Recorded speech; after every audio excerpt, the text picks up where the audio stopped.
శ్రీ సాయినాథాయ నమః. శ్రీ సాయి సచ్చరిత్రము 31వ అధ్యాయము.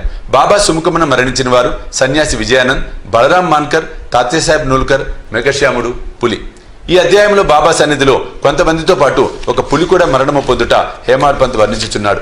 మరణ కాలమున మనసునందు కోరిక గాని ఆలోచన గాని ఆ వ్యక్తి భవిష్యత్తును నిర్ణయించును. భగవద్గీత 8వ అధ్యాయమున 5-6 శ్లోకములలో కృష్ణుడు ఇట్లు చెప్పినాడు: ఎవరైతే వారి అంత్య దశనందు నన్ను జ్ఞప్తి ఉంచుకొందరో వారు నన్ను చేరెదరు. ఎవరైతే ఏదో మరొక దానిని ధ్యానించెదరో వారు దానినే పొందెదరు. అంత్యకాలమందు మనము మంచి ఆలోచనలే మనసునందు ఉంచుకొనగలము, నిశ్చయం లేదు. అనేక మంది అనేక కారణము వల్ల భయపడి అదిరిపోయేదరు. కావున అంత్య సమయం నందు మనసు నిలకడగా ఏదో మంచి ఆలోచనలు అందే నిలపవలని అన్నచో నిత్యము దాన్ని అభ్యసించుట అవసరము. భగవంతుని ధ్యానం చేయుచు జ్ఞప్తి ఉంచుకొని ఎల్లప్పుడూ భగవన్ నామస్మరణ చేసినచో మరణ కాలమందు గాబరా పడకుండా ఉండగలమని యోగీశ్వరులందరూ బోధించుచున్నారు. భక్తులు యోగులకు సర్వస్వ శరణాగతి చేసేదరు. ఏలన సర్వజ్ఞులు యోగులు దారి చూపి అంత్యకాలమును సహాయం చేసేదరని వారి నమ్మకం. అన్నింటినీ అటువంటివి కొన్ని ఇచ్చట చెప్పేదను. సన్యాసి విజయానంద్ అని మద్రాసు దేశపు సన్యాసి మానస సరోవరమును యాత్రార్థమై బయలుదేరను. మార్గంలో బాబా సంగతి విని షిరిడీలో ఆగెను. అక్కడ హరిద్వారం నుండి వచ్చిన సన్యాసికు సోమదేవస్వామిని కలిసెను. మానస సరోవరపు యాత్ర గురించి వివరములను కనుగొనెను. మానస సరోవరము గంగోత్రికి 500 మైళ్ళ పైన గలదని, ప్రయాణంలో కలుగు కష్టములన్నింటినీ స్వామి వర్ణించెను. మంచు ఎక్కువని, భాష ప్రతి 50 క్రోసులకు మారునని, భూటాన్ ప్రజలు సంశయ నైజమును, వారు యాత్రికులను పెట్టు కష్టములు మొదలగు వాణిని చెప్పాను. దీనిని విని సన్యాసి నిరాశ చెంది యాత్రను మానుకొనెను. అతడు బాబా వద్దకేగి సాష్టాంగ నమస్కారము చేయగా బాబా కోపించి ఇట్లనెను: ఈ పనికి మాలిన సన్యాసిని తరిమివేయుడు, వాని సాంగత్యము మనకు ఉపయుక్తము కాదు. సన్యాసికి బాబా నైజం తెలియనందున అసంతృప్తి కలిగాను. కూర్చుండి జరుగుతున్న విషయములన్నింటినీ గమనించుచుండెను. అది ఉదయమున జరుగు దర్బారు సమయం. మసీదు భక్తులచే కిక్కిరిసి ఉండెను. వారు బాబాను అనేక విధములుగా పూజించుచుండిరి. కొందరు వారి పాదములు అభిషేకం చేయుచుండిరి. వారి బొటన వేలు నుండి తీర్థమును తాగుచుండిరి. కొందరు దానిని కండ్లకు అద్దుకొనుచుండిరి. కొందరు బాబా శరీరమున అత్తరు చందనములు పూయిచుండిరి. జాతి మత భేదములు లేక అందరిని సేవ చేయుచుండిరి. బాబా తనను కోపించినప్పటికీ అతనికి బాబా యందు ప్రేమ కలిగెను. కావున అతనికి ఆ స్థలము విడిచిపెట్టుటకు ఇష్టం లేకుండెను. అతడు షిరిడీలో 2 రోజులుండిన పిమ్మట తల్లికి జబ్బుగా ఉన్నదని మద్రాసు నుండి ఉత్తరం వచ్చెను. విసుగు చెంది అతడు తన తల్లి వద్దకు పోగోరెను. బాబా ఆజ్ఞ లేనిదే షిరిడి విడువలేకుండెను. ఉత్తరము తీసుకుని బాబా దర్శనమునకై వెళ్ళెను. ఇంటికి పోవుటకు బాబా ఆజ్ఞ వేడెను. సర్వజ్ఞుడకు బాబా ముందు జరగబోవునది గ్రహించి, నీ తల్లిని అంత ప్రేమించువాడవైతే సన్యాసం ఎందుకు పుచ్చుకొంటివి? కాషాయ వస్త్రములు ధరించువానికి దేని యందు అభిమానము చూపుట తగదు. నీ బసకు పోయి హాయిగా కూర్చుండుము. ఓపికతో కొద్ది రోజులు కూర్చుండుము. వాడలో పెక్కు దొంగలున్నారు. తలుపు గడియ వేసుకొని జాగ్రత్తగా ఉండుము. దొంగలంతయు దోచుకొని పోయేదరు. ధనము ఐశ్వర్యము మొదలగునవి నిత్యము కావు. శరీరము శిథిలమై తుదకు నశించును. దీనిని తెలుసుకొని నీ కర్తవ్యమును చేయుము. ఇహలోక పరలోక వస్తువులన్నిటి యందు గల అభిమానము విడిచిపెట్టుము. ఎవరైతే ఈ ప్రకారం చేసి హరి యొక్క పాదములను శరణు వేడెదరో వారు సకల కష్టముల నుండి తప్పించుకొని మోక్షము పొందెదరు. ఎవరైతే భక్తి ప్రేమలతో భగవంతుని ధ్యానము చేసి మననము చేసెదరో వారికి దేవుడు పరిగెత్తుకుపోయి సహాయము చేయును. నీ పూర్వ పుణ్యం ఎక్కువగొడచే నీవిక్కడకు రాగలిగితివి. నేను చెప్పిన దానిని జాగ్రత్తగా విని జీవిత పరమావధిని కాంచుము. కోరికలు లేనివాడివై రేపటి నుండి భాగవతమును పారాయణము చేయుము. శ్రద్ధతో 3 సప్తాహములను చేయుము. భగవంతుడు సంతుష్టి చెంది నీ విచారములను తొలగించును. నీ భ్రమలు నిష్క్రమించును. నీకు శాంతి కలుగును అనిరి. అతని మరణం సమీపించినందున బాబా అతనికి విరుగుడు ఉపదేశించెను. బాబా కూడా తన దేహావసాన సమయమున మృత్యు దేవతకు ప్రీతి కలిగించు రామ విజయం చదివించెను. ఆ మరుసటి ఉదయము స్నానము మొదలగున ఆచరించిన పిమ్మట విజయానందుడు భాగవతమును లెండి తోటలో ఏకాంతముగా చదువుటకు ప్రారంభించెను. 2 పారాయణములు చేయగా అలసిపోయాను. వాడకు వచ్చి 2 దినములు ఉండెను. 3వ రోజు ఫకీర్ బడే బాబా తొడపై ప్రాణమును వదిలెను. బాబా ఒక రోజంతయు శవమును అటులే ఉంచుమనెను. పిమ్మట పోలీసు వారు వచ్చి విచారణ జరిపి శవ సంస్కారముకు ఆజ్ఞ ఇచ్చిరి. యథోచితముగా శరీరమును తగిన స్థలమును పూడ్చిరి. ఈ విధముగా బాబా ఆ సన్యాసికి సద్గతికి సహాయపడెను.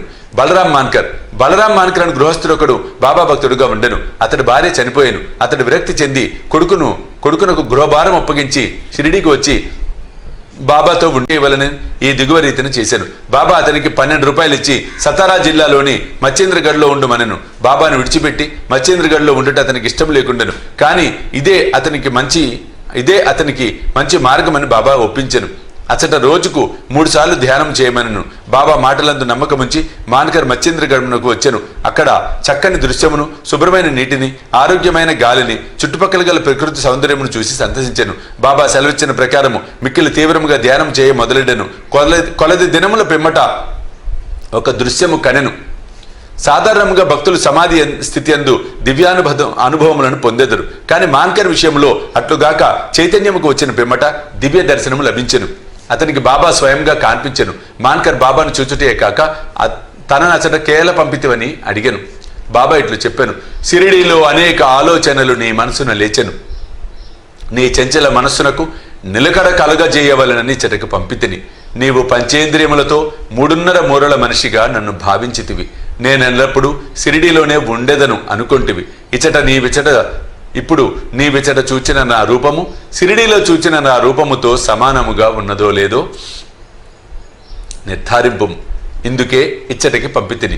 కొంతకాలం గడిచిన పిమ్మట మాన్కర్ గడమను విడిచి బాంద్రాకు పయనమైన. పూనా నుండి దాదరకు రైల్లో పోవాలని అనుకున్నాను. టికెట్ కొరకు బుకింగ్ ఆఫీస్కు పోగా అది మిక్కిలి కిక్కిరిసి ఉండెను. అతనికి టికెట్ దొరకలేదు. లంగోటి కట్టుకొని కంబలి కప్పుకొని ఒక పల్లెటూరు వాడు వచ్చి మీరెక్కడికి పోవచ్చున్నారు అని అడిగాను. దాదర్కని మాన్కర్ బదులిచ్చాను. అతడిట్లను, దయచేసి నా దాదర్ టికెట్ తీసుకొనుము. నాకు అవసరమైన పని ఉండుడిచే దాదర్కు వెళ్ళలేకపోవచ్చుంటుంది. టికెట్ లభించినందుకు మాన్కర్ ఎంతో సంతసించెను. జేబులో నుంచి పైకం తీయనంతలో ఆ జానపదుడు అంతర్ధానమయ్యను. మాన్కర్ ఆ గుంపులు అతనికే వెతకసాగాను. కానీ లాభం లేకపోయాను. అతని కొరకు బండి కదులినంత వరకు ఆగాను. కానీ వాని జాడ కానరాకుండాను. మాన్కర్కు కలిగిన వింత అనుభవములందు ఇది రెండోది.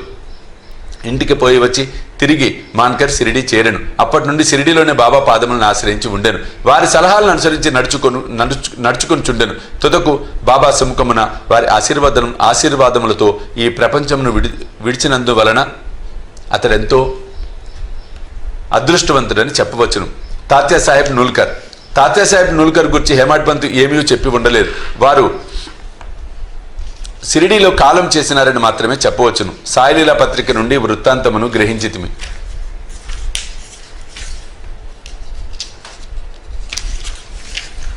1909 సంవత్సరంలో తాత్యాసాహెబ్ పండరీపురంలో సబ్జెక్ట్గా ఉండెను.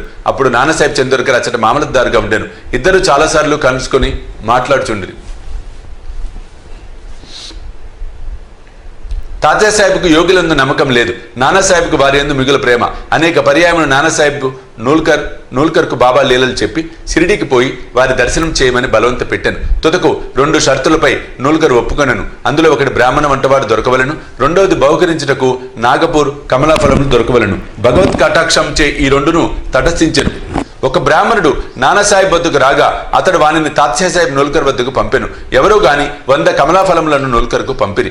2 షరతులు నెరవేరుచే తాత్యాసాహెబ్ షిరిడీకి పోవలసి వచ్చాను. మొట్టమొదట బాబా అతనిపై కోపగించాను. క్రమంగా బాబా అవతార పురుషుడని తగిన నిదర్శనములు తాత్యాసాహెబ్ నూల్కర్కు లభించను. కనుక అతడు బాబా ఎడ మక్కువబడి తన అంత్యదశ వరకు షిరిడీలోనే ఉండెను. తన అంత్యదశలో మత గ్రంథముల పారాయణము వినెను. చివరి సమయంలో బాబా పాదతీర్థములు అతనికిచ్చిరి. అతని మరణ వార్త విని బాబా ఇట్లనెను, అయ్యో తాత్య మనకంటే ముందే వెళ్ళిపోయాను. అతనికి పునర్జన్మ లేదు. మేఘశ్యాముడు 28వ అధ్యాయంలో మేఘుని కథ చెప్పితిమి. మేఘశ్యాముడు మరణించగా గ్రామవాసులందరూ శవము వెంట వెళ్ళిరి. బాబా కూడా వెంబడించెను. బాబా అతని శవముపై పువ్వులు చల్లెను. దాన సంస్కారమైన పిమ్మట బాబా కంటనీరు కార్చెను. సాధారణ మానవుని వలె బాబా చింతా విచారమగ్నుడై ఉండే కనపడెను. శవమంతయు పూలతో కప్పి దగ్గరి బంధువు వలె ఏడ్చి బాబా మసీదుకు తిరిగి వచ్చెను. యోగులనేకులు భక్తులకు సద్గతినిచ్చుట విందుము. కానీ బాబా గొప్పదనమగు అమోఘమైనది. క్రూరమైన పులి కూడా వారి వలన సద్గతి పొందెను.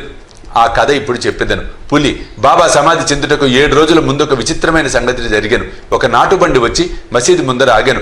ఆ బండిపై ఇనుప గొలుసులతో కట్టి ఉంచిన పులి ఉండెను.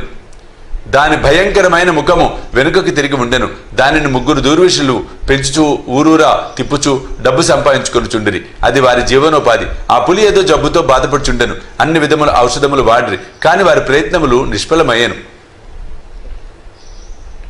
బాబా కీర్తి విని వారు దానిని షిరిడీకి తీసుకుని వచ్చిరి. దానిని గొలుసులతో పట్టుకొని ద్వారము వద్ద నిలబెట్టి దర్వీషులు బాబా వద్దకు పోయి దాని విషయమంతయు బాబాకు చెప్పిరి. అది చూచుటకు భయంకరంగా ఉండి జబ్బుతో బాధపడుచుండెను. అందుచే అది మిగులు చికాకు పడుచుండెను. భయాశ్చర్యములతో ప్రజలందరూ దాని వైపు చూచుచుండిరి. బాబా దానిని తన వద్దకు తీసుకుని రమ్మనెను. అప్పుడు దానిని బాబా ముందుకు తీసుకుని వెళ్ళిరి. బాబా కాంతికి తట్టుకొనలేక అది తలవాల్చెను. బాబా దాని వైపు చూడగా అది బాబా వైపు ప్రేమతో చూశాను. వెంటనే తన తోకను నేలపై 3 సార్లు కొట్టి తెలివి తప్పి కిందపడి చచ్చెను. అది చచ్చుట చూసి దర్వీషులు విరక్తి చెంది విచారంతో మునిగిరి. కొంతసేపటికి వారికి తెలివి కలిగెను. ఆ జంతువు రోగంతో బాధపడుచు చచ్చుటకు సిద్ధముగా ఉండుచే అది బాబా సుముఖమున వారి పాదముల వద్ద ప్రాణములు కోల్పోవుట దాని పూర్వజన్మ సుకృతమని భావించిరి. అది వారికి బాకీ పడి ఉండెను. ఆ బాకీ తీరిన వెంటనే అది విమోచనము పొంది బాబా పాదముల చెంత ప్రాణములు విడిచినది. యోగులు పాదములు కడ వినమ్రులై ప్రాణములు విడిచువారు రక్షింపబడుదురు. వారెంతో పుణ్యము చేయనిదే వారికట్టి సద్గతి ఎట్టి కలుగును. 31వ అధ్యాయము సంపూర్ణము. సద్గురు శ్రీ సాయినాథార్పణమస్తు. శుభం భవతు.